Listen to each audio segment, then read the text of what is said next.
Hello friends, welcome to relearning mom. आज मैं आपके साथ एक ऐसे टॉपिक पे डिस्कस करने वाली हूँ जिसका मुझे लगता है कि ज़्यादातर पेरेंट्स को एक बहुत आप कह सकते हैं कि प्रॉब्लम है कि वो चाहते हैं इस प्रॉब्लम का कुछ तो सोल्यूशन मिल जाए। वो है टाइम मैनेजमेंट। देखिए, पेरेंट्स सोचते हैं कि हमारा बच्चा सारे दिन तो स्कूल में ही रहता है। 2 बजे आ रहा है, किसी का बच्चा 3 बजे आ रहा है, 3:30 बजे आ रहा है, 4 बजे आ रहा है। हर स्कूल का देखिए अपना अपना सिस्टम है, उसके अकॉर्डिंग बच्चा वापस आता है। ठीक, और घंटे हमारे पास उतने ही होते हैं 24, जिसमें से बच्चे को 10 घंटे रात को सोना भी होता है। तो इतने के बावजूद भी क्या होता है कि हम बच्चे को ना उस हिसाब से टाइम मैनेज नहीं कर पाते हैं कि कैसे किया जाए। हमें लगता है कि बच्चा हमारा अगर 3 बजे घर आ रहा है, 2:30 बजे घर आ रहा है, 3:30 बजे घर आ रहा है, तो इस बचे हुए टाइम में उसे आराम भी करना है, उसको खाना भी खाना है, उसको होमवर्क भी करना है, उसको खेलना भी है, उसको टीवी भी देखना है, और इसके अलावा और भी बहुत सारे काम हैं जो बच्चों को भी करने होते हैं, हमें भी करने होते हैं। क्योंकि देखिए, बच्चा अपने आप तो सब कुछ नहीं करेगा ना। अल्टीमेटली उसको किसका असिस्टेंस चाहिए होता है? हमारा असिस्टेंस चाहिए होता है। हम उसको बताते हैं कि बेटा ये चीज़ करनी है। अगर होमवर्क करा रहे हैं, या हो सकता है आपका बच्चा शायद ट्यूशन भी जाता हो, तो वो टाइम अलग लगा लीजिए। ट्यूशन का आने का टाइम, जाने का टाइम, ट्यूशन में बैठा इतनी देर वो टाइम, तो उसके बाद बच्चे के पास नहीं, बहुत ज़्यादा टाइम नहीं बचता। तो पेरेंट्स के पास सबसे पहला क्वेश्चन यही होता है कि हम क्या करें, कि हमारा तो सिलेबस ही कंप्लीट नहीं होता। उसके अलावा हम बच्चे को क्या कराएं, कौन से ओलंपियाड की तैयारी कैसे कराएं, या फिर जो आप एक्स्ट्रा बुक्स देखते हैं बच्चों को, हम जो सिलेबस के अलावा भी बहुत सारी बुक्स हम साइड बाय साइड कराते हैं ताकि बच्चा थोड़ा सा और डेवलप करे, तो वो कब कराई जाए। देखिए, जितनी प्रॉब्लम्स हैं, हर प्रॉब्लम का एक सोल्यूशन भी आपको मिल जाएगा। लेकिन ये होता है कि देखिए, थोड़ा सा तो टाइम मैनेजमेंट आपको, मुझे, दोनों को करना पड़ता है। उसके बाद ही बच्चे कुछ ना कुछ कर पाएंगे, क्योंकि टाइम तो उतना ही रहने वाला है हमारे पास, टाइम नहीं बढ़ेगा। हमें क्या, अपनी स्मार्टनेस से उस टाइम में से ही टाइम निकालना पड़ेगा। सबसे पहली बात तो ये कि कोशिश करिए कि अगर आपके आसपास कोई अच्छा स्कूल है, तो आपकी पहली कोशिश हमेशा ये रहनी चाहिए कि अपने बच्चे को घर के आसपास के अच्छे स्कूल में ही डालूं। ऐसा ना हो कि आप ये सोचिए कि अरे एक काम करती हूँ, स्कूल बहुत दूर है लेकिन बड़ा फेमस है, वहाँ डालेंगे। देखिए, माना स्कूल फेमस है या बहुत बहुत सारी चीज़, ऑब्वियसली देखिए सब पेरेंट्स चाहते हैं कि बच्चे को हम अच्छे स्कूल में डालें, लेकिन ज़रूरी नहीं है कि स्कूल दूर है तो फिर वहाँ बच्चे को डाला ही डाला जाए। देखिए, आप एक बात बताइए, अगर आपका बच्चा 1 घंटा आने में लगा रहा है, 1 घंटा जाने में लगा रहा है, उसकी जितनी एनर्जी उस चीज़ में लग रही है वो भी तो कंज्यूम हो रही है ना, वो भी तो कहीं ना कहीं बच्चे को एग्जॉस्ट कर रही है ना। अगर आपके पास ऑप्शन है कि आपका बच्चा आसपास के किसी स्कूल में जा सकता है, तो क्यों नहीं हम बच्चे को उस स्कूल में डालते जो हमारे घर के आसपास है। क्यों हम इस चक्कर में पड़े कि नहीं वो स्कूल बहुत ज़्यादा अच्छा है, मेरा बच्चा वहीं जाएगा। ठीक है, मैं ये नहीं कह रही कि आप अपने बच्चे को किसी भी एवरेज स्कूल में डाल दीजिए, लेकिन देखिए, एवरेज स्कूल में डालना ऑप्शन नहीं है।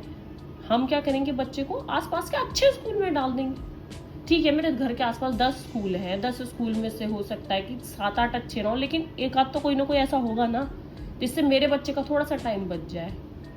और दूसरी बात एक मैं पर्सनली देखिए फील करती हूँ, कम से कम अगर आप कर सकते हैं तो 4th 5th तक तो ना बच्चे को ट्यूशन्स वगैरह अवॉइड ही करिएगा।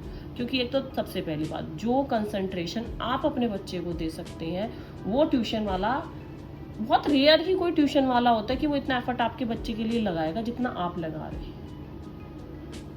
तो अगर अब बच्चा ट्यूशन नहीं जाएगा और बच्चे को सिर्फ आप पढ़ा रहे हैं अपने आप, तो देखिए 1-1.5-2 घंटा तो बच्चे के पास वैसे ही बहुत बच जाता है।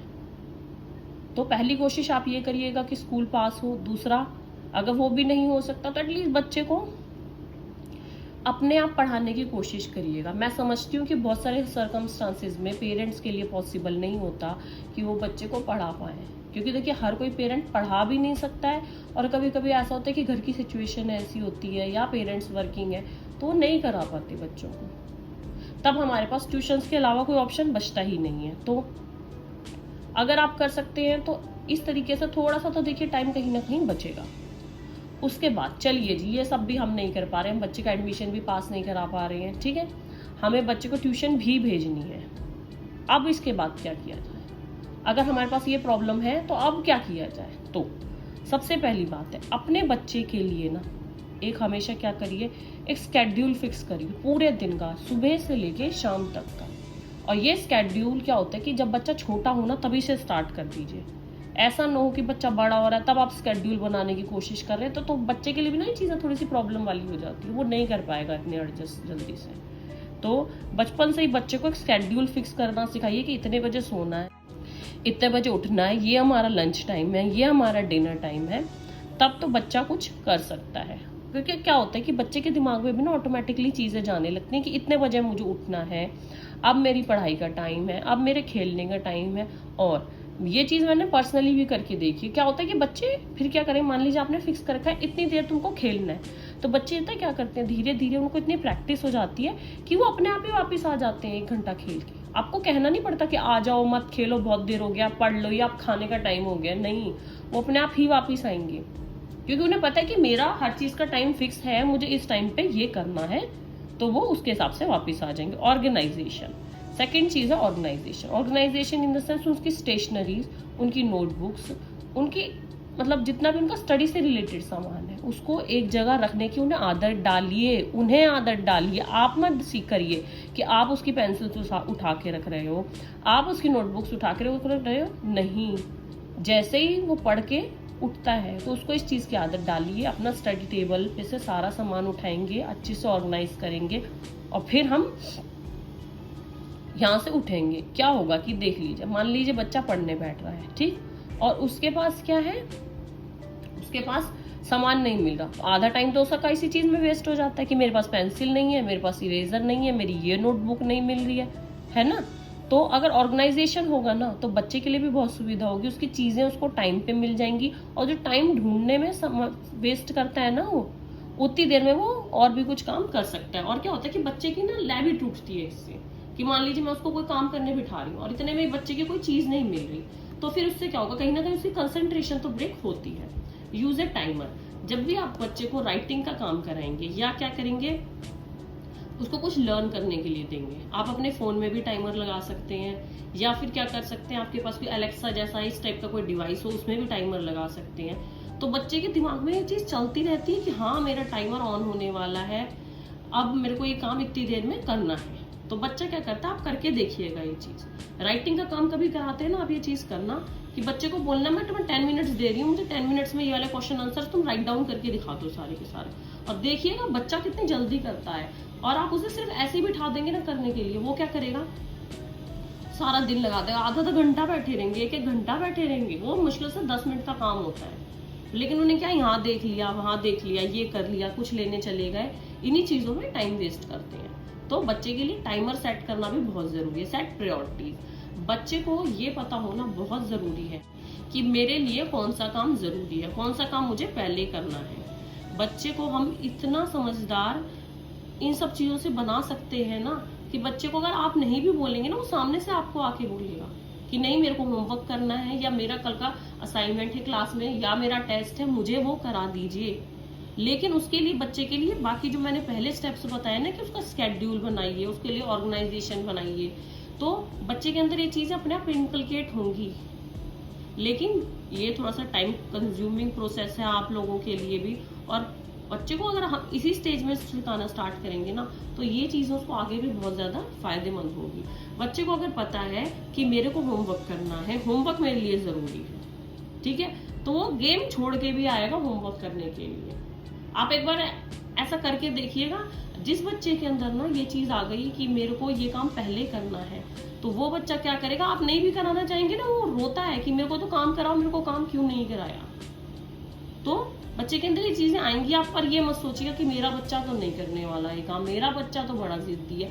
अपनी थोड़ा सा हमें भी अपनी सोच को बदलने की जरूरत है। बच्चों के साथ थोड़ा सा हमें भी बदलना पड़ेगा, तभी हम बच्चों को सिखा पाएंगे। इस्टेब्लिश सेट मील टाइम्स। देखिए हमारा क्या है कि हम कभी भी खाना खाने बैठ जाते हैं, कभी हम रात के 10 बजे खाना खा रहे हैं, जबकि मुझे पता है कि मेरे बच्चे को सुबह स्कूल जाना है। और अगर हम 10 बजे खाना खा रहे हैं, आप मुझे सीरियसली बताइए कि कब बच्चा सोएगा, कब बच्चा उठेगा, कब उसकी नींद पूरी होगी। और जब हमारी लाइफ में कोई सिस्टम नहीं है, हमारी लाइफ में कोई स्केड्यूल नहीं, हम बच्चों को क्या सिखा सकते हैं, कुछ नहीं सिखा सकते। तो आपको अपने खाने का भी टाइम फिक्स करना पड़ेगा घर में, चाहे बाकी लोग कभी भी खाएं, लेकिन मेरा बच्चा 7 बजे, 7:30 बजे, 8 बजे खाना खा लेगा और 9, 9:30 बजे तक सोने चला जाएगा। बच्चा एडजस्ट नहीं करेगा, एडजस्ट हम लोगों को करना है, हमको सीखना है। तभी हम बच्चों को कुछ करा पाएंगे।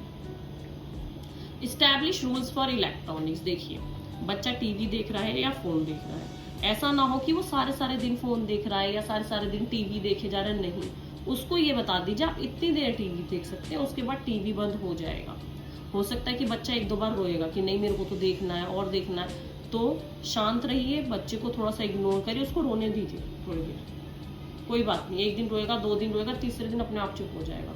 आपको अपने बिहेवियर में फर्म होना बहुत जरूरी है। जब तक आपका बिहेवियर फर्म नहीं होगा ना, तो बच्चे उस चीज का फायदा उठाते हैं। बच्चे जांच लेते हैं इस चीज को कि पेरेंट्स ब्लैकमेल हो रहे हैं, हम कर रहे हैं तो वो हो रहे हैं ब्लैकमेल। तो उस चीज से बचने के लिए थोड़ा सा अपने अंदर भी फर्मनेस लाइए। और फर्मनेस का मतलब ये नहीं उन्हें मारना, पीटना, गुस्सा करना, नहीं, बल्कि उनको बताइए अगर मैंने किसी चीज के लिए ना बोली है तो वो ना है, मेरी ना किसी भी शर्त पे हाँ में नहीं बदलेगी। Designated study zone. मैंने एक बात नोटिस करी, बट पेरेंट्स क्या करते हैं कि बच्चे को उठाया या तो डाइनिंग टेबल पे पढ़ाने बिठा दिया, या कहीं सोफे पे बैठ के बच्चा पढ़ रहा है, या कहीं भी एक्सरसाइज जगह, कहीं भी मतलब पूरे घर में जगह मिलती है, बच्चे वहां पढ़ने बैठ जाते हैं। तो ये चीज बच्चों के लिए बिल्कुल भी ठीक नहीं है। हमें क्या करना है, बच्चों के लिए हमेशा एक स्टडी जोन बनाना है कि ये एरिया बहुत शांत है, यहाँ पर लोगों का आना जाना ज्यादा नहीं है। वहीं पे बच्चे का टेबल सेट करिए, स्टडी टेबल सेट करिए, या आपका बच्चा किसी मैट पे पढ़ता है तो वहां बिठाइए। वो जगह ऐसी हो जहाँ पे ज्यादा डिस्टरबेंस ना हो, और रोज हमेशा एक ही जगह पढ़ाने की कोशिश करिए, तभी आपका बच्चा अच्छे से पढ़ पाएगा। क्योंकि उसको क्या, उस इन्वायरमेंट की आदत पड़ जाएगी, उसकी कंडीशनिंग हो जाएगी कि ये मेरा एरिया, यहाँ मुझे पढ़ना ही है, यहाँ मैं खेल नहीं सकता, यहाँ मैं टीवी नहीं देख सकता, यहाँ मैं किसी से बात नहीं कर सकता, यहाँ सिर्फ मैं पढ़ने के लिए बैठता हूँ, मैं पढ़ाई ही करूंगा। Let your kid voice concern. अब जहां अब तक हमने क्या बात करी कि एज ए पेरेंट हमें क्या करना है, ठीक है, लेकिन एज ए पेरेंट आपको अपने बच्चे की भी बातें सुननी है। हो सकता है वो किसी प्रॉब्लम को फेस कर रहा हो सकता है स्कूल में कोई टीचर हो जो उसको इतने अच्छे से चीजें नहीं समझा पा रही है, या हो सकता है कि उसको और भी कोई प्रॉब्लम हो, क्योंकि एज अ किड ना हम बच्चे का दिमाग नहीं पढ़ पाते, हमें नहीं पता कि उसके दिमाग में क्या चल रहा। हो सकता है जो आपके लिए इतनी सी प्रॉब्लम हो उसके लिए भी बहुत बड़ी प्रॉब्लम हो सकती है। तो बच्चे की भी बात सुनिए ध्यान से, तसल्ली से बैठ के कि मेरे बच्चे को कहीं कोई प्रॉब्लम तो नहीं है। बहुत बार ऐसा होता है कि बच्चे कहने की कोशिश कर रहे होते हैं, हम अपनी परेशानियों में, हम अपने डेली के कामों में उनको इग्नोर करते रहते हैं, हम सुनते ही नहीं है उनकी बात। हम कहते हैं ठीक है बेटा आप सुनेंगे, नहीं, आपको अपने बच्चे की बात सुननी है। दिन में कुछ टाइम ऐसा जरूर निकालिए जहाँ पे आप अपने बच्चे से अकेले में 1-to-1 बात करेंगे, पूछेंगे उसने स्कूल में क्या किया आज, या फिर आज उसको कोई प्रॉब्लम तो नहीं हुई, उसका फेवरेट फ्रेंड कौन सा है, उसकी फेवरेट टीचर कौन सी है, आज क्लास में उसने क्या बातें करी, या फ्री पीरियड में वो क्या करते हैं बैठ के। तो क्या होता है कि जितना आप बच्चे से बातें करेंगे ना, तो बच्चा उतना ज्यादा ओपन अप होता जाएगा, और जब वो ओपन अप होगा तभी आपको समझ आएगा कि मेरे बच्चे को क्या प्रॉब्लम है। किसी सब्जेक्ट के पढ़ने में तो कोई प्रॉब्लम नहीं हो रही है ना, क्योंकि देखिए हर कोई हर चीज में एक्सपर्ट नहीं हो सकता। हो सकता है आपके बच्चे के 2 सब्जेक्ट बहुत अच्छे हों, लेकिन एक कोई उसका कंसर्न सब्जेक्ट हो जिसमें वो सही से नहीं परफॉर्म करा, तो आपको उस पर ज्यादा मेहनत करनी है। आप बच्चे से बात करेंगे ना, तो बच्चा आपको अपने आप बताएगा अपनी प्रॉब्लम्स, लेकिन उसके लिए आपको बात करनी पड़ेगी, टाइम निकालना पड़ेगा। इतना जो हम सब कुछ कर रहे हैं हम अपने बच्चों के लिए ही कर रहे हैं, तो उनके लिए थोड़ा टाइम भी निकालिए। Be a coach not a manager. और सबसे फाइनल बात, देखिए अपने बच्चों के कोच बनिए, उनके मैनेजर मत बनिए। हर चीज कि तुमने ये कर दिया, तुमने वो कर दिया, अब तुम्हें ये करना, अब तुम्हें वो करना, ये मत फील करिए कि जो उन्होंने किया उसके लिए आप जिम्मेदार हैं। नहीं, आप नहीं है जिम्मेदार। आप बस अपने बच्चों को सही गलत सिखाने के लिए हैं। आप ये कह सकते हैं कि बेटा आपको ये करना है, ये नहीं करना है, लेकिन आप इस चीज के जिम्मेदार नहीं है कि अगर वो कुछ नहीं कर पा रहे हैं तो वो भाई देखिए हर बच्चा अलग होता है। आप अपने बच्चे को कंपेयर नहीं करिए दूसरे के बच्चों से। आप उसको लाइफ में सिर्फ सही गलत सिखा सकते हैं। बच्चे के अंदर, खुद के अंदर देखिए, अगर आप स्टार्टिंग से ये चीजें डालेंगे ना उसके अंदर टाइम मैनेजमेंट की, तो क्या आप खुद देखेंगे आपके लिए भी धीरे धीरे प्रॉब्लम्स बहुत कम होती जाएंगी। बच्चा अपने आप फिक्स टाइम पे पढ़ने बैठ जाएगा, फिक्स टाइम पे खेलेगा, फिक्स टाइम पे टीवी भी बंद करेगा, और करेगा। मैं सिर्फ कहने के लिए नहीं कह रही, ज्यादातर बच्चे करते हैं ऐसे, अगर जिनके पास टाइम मैनेजमेंट है, उन्हें पता है वो अपने एक्शंस के लिए खुद जिम्मेदार बनते हैं। वो अपने फेलियर के लिए या फिर अपने किसी अचीवमेंट के लिए दूसरों की तरफ नहीं देखते। वो अपने खुद के खुद ही कोच बनते हैं। उन्हें पता है कि अगर कल मेरा होमवर्क नहीं हुआ स्कूल में तो क्या उसके लिए मैं जिम्मेदार हूँ। बच्चे को इस चीज को बच्चे के दिमाग में डालिए कि मैं तुम्हें होमवर्क करा रही हूँ, मेरी रिस्पॉन्सिबिलिटी है, अगर नहीं तुम कर रहे तो तुम जिम्मेदार हो इस चीज के।